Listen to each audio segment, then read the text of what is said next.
মুফতি শেফাউল করিম সালেহী ওনার আমল নামা জমা দিবে, একটা উদাহরণ হিসেবে বলতেছি। আল্লাহর দরবারে যখন পেশ করা হবে, আল্লাহ বলবে আমার এই বান্দাগুলির আমল নামা দাও। আমি বানায় কাহিনী বলতেছি না, এটা হাদিসের মধ্যে আছে। আমল নামা জমা দাও।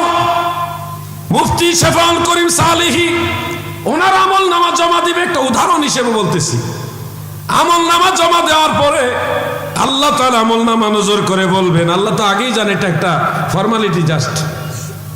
আল্লাহ বলবেন আমার এই বান্দার আমল নামায় আরো অনেক নেকি আছে, এগুলি কোথায়? তখন ওই কাদের ফেরেশতারা থরথর করে কাঁপবে, বলবে হে আল্লাহ, আপনার এই বান্দা যত নেক করছে তাও লেখছি, যত গুনাহ করছে তাও লেখছি। হে আল্লাহ, আমাদের জানার বাইরে আর কোনো নেক আমল নাই। তখন আল্লাহ সওয়াবের পাহাড় দেখাবে, নেকির পাহাড় দেখাবে, বিশাল পাহাড়। পাহাড় আর আপনি দেখছেন বাংলাদেশে কি আর পাহাড় আছে? যান আপনি মক্কায় মদিনায় যান, দেখবেন পাহাড় কাকে বলে। আরব বিশ্বে যান, কত বড় বড় বিশাল শৃঙ্গ ইন্ডিয়াতেও আছে।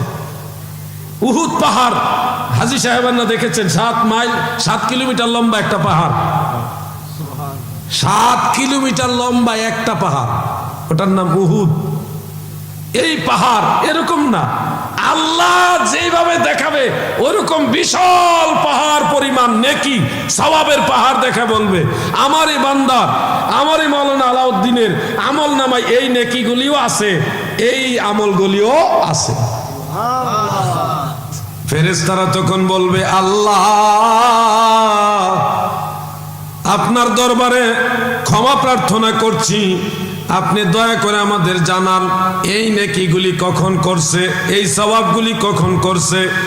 আমার আল্লাহ তখন বলবে ফেরেশতারা শুনো গো,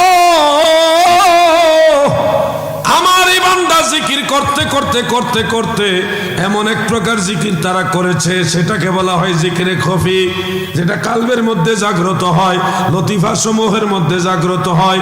এই জিকিরে খফি এমন এক জিকির, আমল নামার ফেরেশতারা ওইটা শুনে না, আমল নামার ফেরেশতারা ওই জিকির বুঝে না। কালবে জিকির হচ্ছে কিন্তু ফেরেশতারা শুনে না। আমার আল্লাহ বলেন ওই জিকিরে খফির সওয়াবগুলি আমি আল্লাহ আমার কুদরতের হাতে দিব।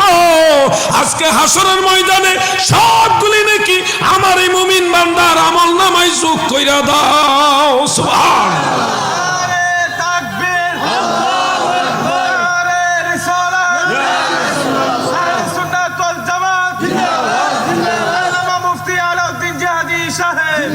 আমার ভাইরা, বন্ধুরা, আপনাদেরকে এটাই বোঝানোর চেষ্টা করছি, আল্লাহ তিনার হাবিবের উসিলায় আমাদের এই মহান সম্মান দিয়েছেন, দিবেন। অন্য কোন নবীর বেলায় জিকিরে খফির এত বড় মর্যাদা দেওয়া হয়নি, শুধু আখিরি নবীর উম্মত হয়েছেন, এই কারণে মহান সম্মান আল্লাহ তাআলা দিয়েছেন। কষ্ট হইতেছে না? নড়াচড়া করলে তো বোঝা যায় ব্যাটারি দুর্বল হয়ে গেছে, আবার বাড়িতে ডাকতেছে, মিস কল দিতেছে, আয়া বড় মনে হয় আর কি এরকম।